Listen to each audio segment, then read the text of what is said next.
नमस्ते। हर हर Mahadev. Hello everyone, आप सभी का द डिवाइन विस्पर्स 888 में एक बार फिर से मैं बहुत बहुत स्वागत करता हूँ। कैसे हैं आप सब? आई होप आप सभी बहुत अच्छे होंगे, स्वस्थ होंगे, मस्त होंगे। भोलेनाथ की कृपा सदैव आप और आपके परिवार पे बनी रहे, मैं यही प्रार्थना करता हूँ। धन मान सम्मान सुख समृद्धि से आपका जीवन भरा रहे और सबका स्वास्थ्य अच्छा बना रहे, मैं ये भी प्रार्थना करता हूँ। तो चलिए दोस्तों, एक नई रीडिंग की शुरुआत करते हैं। हर बार की तरह ये भी एक general collective and timeless reading होने वाली है। आप इसे कभी भी सुन सकते हैं और जितना आपके साथ ये रीडिंग रेजोनेट करे उतना ही एक्सेप्ट करें, बाकी का जाने दें। तो चलिए रीडिंग की शुरुआत करते हैं। उससे पहले मैं भोलेनाथ को उनसे प्रार्थना करता हूँ, उनका आशीर्वाद आप सभी के लिए प्रे करता हूँ कि उनका जो आशीर्वाद है वो आप सभी को मिले। जीवन में अबंडेंस भर भर के आपको मिले, जो भी आपके सपने हैं वो पूरे हो और जो भी विघ्न बाधाएं हैं वो सब दूर हो।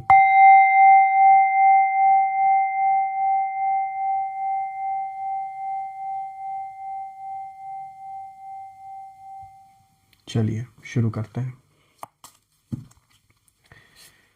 Dear divine, dear angels, ancestor, हे भोलेनाथ, जो भी मेरे व्यूअर्स इस वीडियो को देख रहे हैं, जहाँ से भी देख रहे हैं, उनके लिए क्या मैसेजेस है, क्या गाइडेंस है, प्लीज़ शेयर करें।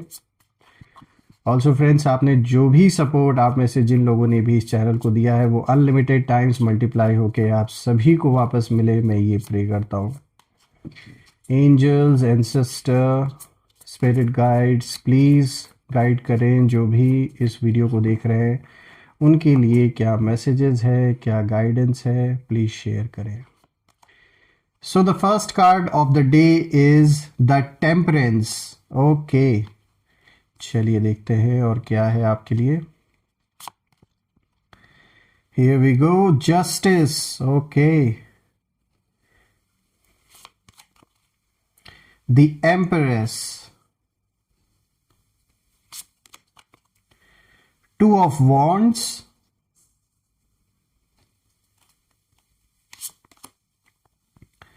द चैरियट और आज का लास्ट कार्ड दोस्तों यहाँ पर आया है S of pentacles. All right, तो चलिए एक एक कार्ड को गहराई से समझते हैं। सबसे पहले मैं थोड़ा सा एडजस्ट कर देता हूँ। All right, I guess it's clear now. I hope it's clear now. तो चलिए समझते हैं। तो दोस्तों शुरू करते हैं। सबसे पहला कार्ड आज जो आया है द टेम्परेंस का। देखिए दोस्तों, ये कार्ड बताता है कि आप स्वभाव से बहुत बैलेंस्ड सोल हैं और बाकी के कार्ड्स भी देखकर आज कहीं ना कहीं यहाँ पर एक ऐसा इशारा मिल रहा है जो इस बात को दिखाता है कि जैसे कोई साजिश आपके जीवन में जो भी बनी है आपके अगेंस्ट, वो अचानक नहीं बनी है, वो काफ़ी पहले से शुरू हो चुकी थी। क्योंकि अगर आप बाकी कार्ड्स को भी देखें, इसमें से देखिए जस्टिस का भी कार्ड आया है आगे, तो अभी हम इसको भी डिकोड करते हैं। तो सबसे पहले जैसे कि मैंने बताया आपको कि ये जो पहला कार्ड है द टेम्परेंस का, ये दिखाता है कि स्वभाव से आप बहुत बैलेंस सोल हैं, आपके अंदर एक्सट्रीम्स नहीं हैं, आप ज़्यादा रिएक्ट नहीं करते, ज़्यादा बोलते नहीं। और शायद यही चीज़ ना कुछ लोगों को शुरू से अनकंफर्टेबल कर रही थी। आपके एनिमीज़ की जो ऊर्जा है यहाँ साफ दिखती है दोस्तों, कि वो आपको हमेशा कंफ्यूज्ड, अनस्टेबल या फिर इमोशनली वीक समझते रहे हैं। लेकिन रियलिटी ये थी कि आप साइलेंटली स्टेबल थे। आपने बाहर दिखावा कभी नहीं किया कि जीवन में क्या चल रहा है, क्या नहीं चल रहा है, और होना भी ऐसा ही चाहिए। देखिए द टेम्परेंस ये कहता है दोस्तों कि आपने बहुत बार सिचुएशंस को शांत किया, जो भी फाइट्स थे उनको अवॉइड किया, किसी भी तरीके की बहस हो, किसी भी तरीके की कन्फ्रंटेशन हो, आपने अवॉइड किया ऐसे लोगों को और बैलेंस बनाए रखा। पर यही ना आपकी स्ट्रेंथ थी जिसे वो आपकी कमज़ोरी समझ बैठे। देखिए यही से ना साजिश की पहली, जैसे सबसे पहला जो बीज है वो जैसे बो उठा, और जब कोई आपको समझ नहीं पाता तो वो आपको कंट्रोल करने की कोशिश करता है। और ऐसा पहले भी हुआ है और अभी भी कुछ लोग ये ट्राई कर रहे हैं करने की। अगर आप देखें आज का जो दूसरा कार्ड आया है जस्टिस, यहाँ पे जस्टिस का कार्ड अगर हम देखें तो अब जैसे जो सच्चाई है वो सामने आने लगती है इस कार्ड को देख के, क्योंकि जो जस्टिस है वो कोई अचानक आने वाला कार्ड नहीं है दोस्तों। ये बताता है कि बहुत समय से कैलकुलेशंस चल रही थी, आपके खिलाफ बातें हुई, जजमेंट्स बने और स्टोरीज को जैसे ट्विस्ट करने की कोशिश की गई आपके बारे में। आपके जो एनिमीज़ हैं वो चाहते थे कि आप खुद पर डाउट करें, आप खुद को प्रूव करते रहें दूसरों के आगे, और वो बस क्वाइटली आपको गलत ठहराते रहें। लेकिन जस्टिस साफ कहता है दोस्तों ये कार्ड कि जो ट्रुथ है, the truth has been watching silently. और आपने शायद कभी ओपनली डिफेंड नहीं किया, पर यूनिवर्स ने हर वर्ड, हर इंटेंशन को नोट किया। दोस्तों यहाँ एनिमीज़ की जो एनर्जी है वो शेकी दिखती है, और वो अब समझने लगे हैं कि जो उन्होंने सोचा था वैसा आउटकम नहीं बन रहा है। अब इसी के साथ अगर हम आगे बढ़ें, जो तीसरा कार्ड आया है यहाँ पे द एम्प्रेस का कार्ड आया है। दोस्तों ये कार्ड मैं कहूँगा गेम चेंजर है, क्योंकि द एम्प्रेस बताता है कि आप, ये जो कार्ड है ये कार्ड साफ दिखा रहा है कि आप सिर्फ सरवाइव नहीं कर रहे थे, आप ग्रो कर रहे थे अपने लाइफ में, और आपकी लाइफ में हीलिंग आई, आपका कॉन्फिडेंस अंदर से बना, और आपकी जो ऑरा है वो नेचुरली अट्रैक्टिव होती चली गई। और यही से जो जेलसी का फैक्टर है वो शुरू हुआ आपको लेकर कुछ लोगों के अंदर। देखिए आपके एनिमीज़ ने देखा कि आप बिना शोर शराबे के, बिना किसी नॉइज़ के आगे बढ़ रहे हैं, आपकी एनर्जी सॉफ्ट है लेकिन वीक नहीं है, और आप रूटेड हैं। इतना आसान नहीं है आपको डगमगाना, किसी भी सिचुएशन को सामने लाकर, या कोई कुछ कह दिया तो उससे आपके ऊपर कोई इम्पैक्ट पड़े, दिस इज़ नॉट पॉसिबल। और यही चीज़ें उन लोगों को सबसे ज़्यादा चुभ रही थी। देखिए द एम्प्रेस दिखाता है ये कार्ड, ये द एम्प्रेस कहती है इस कार्ड के थ्रू आपको कि आपको डिस्टर्ब करने की कोशिश बहुत पहले से कहीं ना कहीं शुरू हो चुकी थी, लेकिन आप अपने स्पेस में इतने ग्राउंडेड थे कि उन्हें एंट्री ही नहीं मिली आपके जीवन में।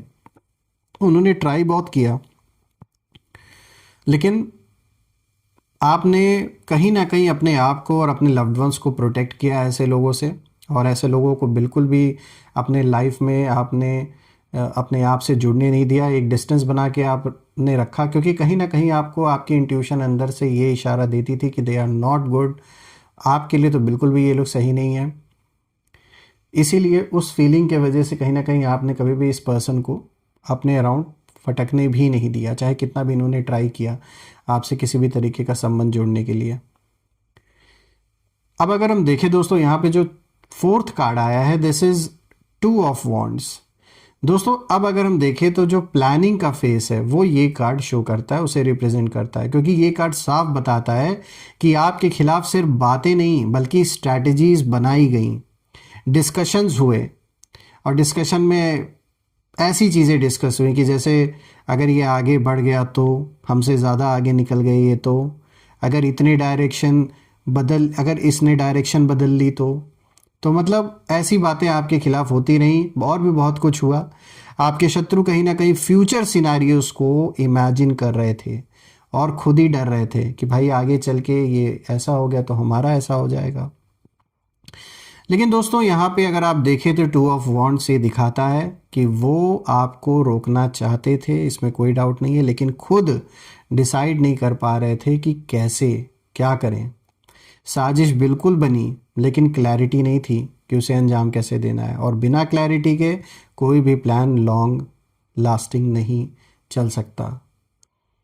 दोस्तों अब इसी के साथ अगर आप 5th कार्ड को देखें तो यहाँ पे द चैरियट का कार्ड आया है, और ये कार्ड यहाँ पे ना, ये कार्ड एक पावर शिफ्ट को होता हुआ दिखा रहा है, क्योंकि द चैरियट ये बताता है कि अब जो कंट्रोल है वो आपके हाथ में आने लगा है कहीं ना कहीं, और आपने कॉन्शियसली या अनकॉन्शियसली अपनी जो डायरेक्शन है उसे पकड़ ली है।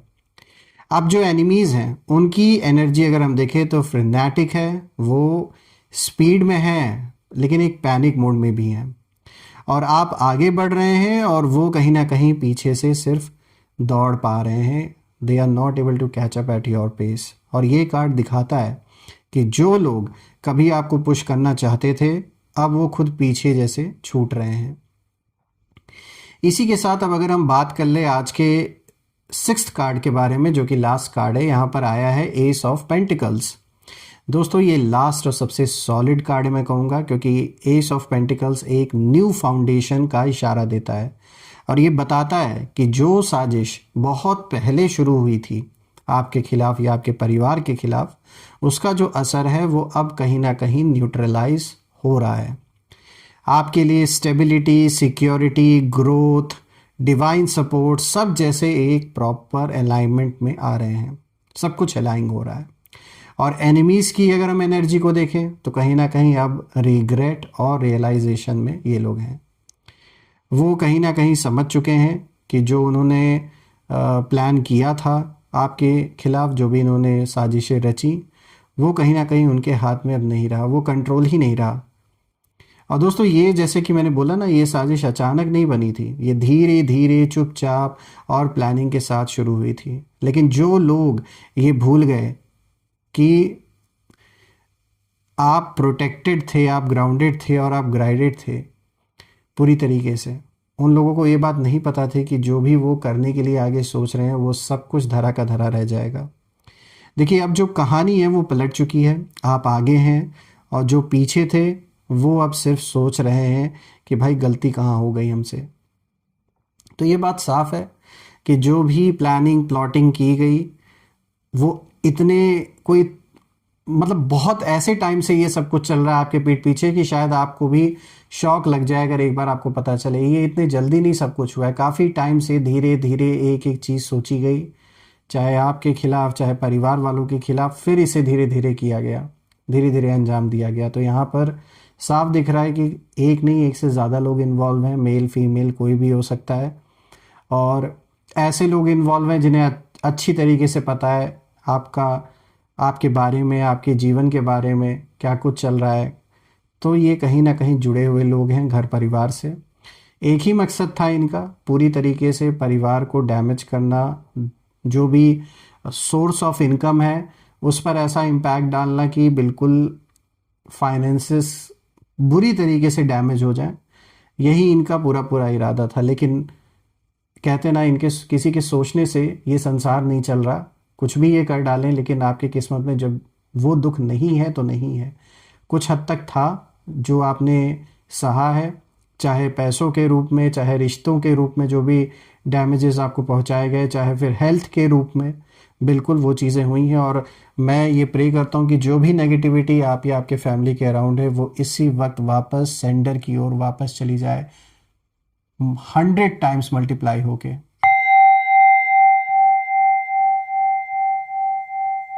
सारी की सारी जो भी नेगेटिविटी आप या आपके परिवार की ओर भेजी गई है, किसी भी तरीके का जो भी ईविल आए है, जो भी ब्लैक मैजिक है, वो सब वापस send it back to the sender right away. एक ऐसी पॉजिटिव ऊर्जा मेरे व्यूवर्स के अराउंड और उनके परिवार के अराउंड बनी रहे कि कोई भी नेगेटिविटी उसमें प्रवेश ना करे, और धन मान सम्मान सुख समृद्धि से आपका जीवन भरा रहे, सबका स्वास्थ्य अच्छा बना रहे। यही मेरी प्रार्थना है सारे देवी देवताओं से, यूनिवर्स से, आप सभी के लिए।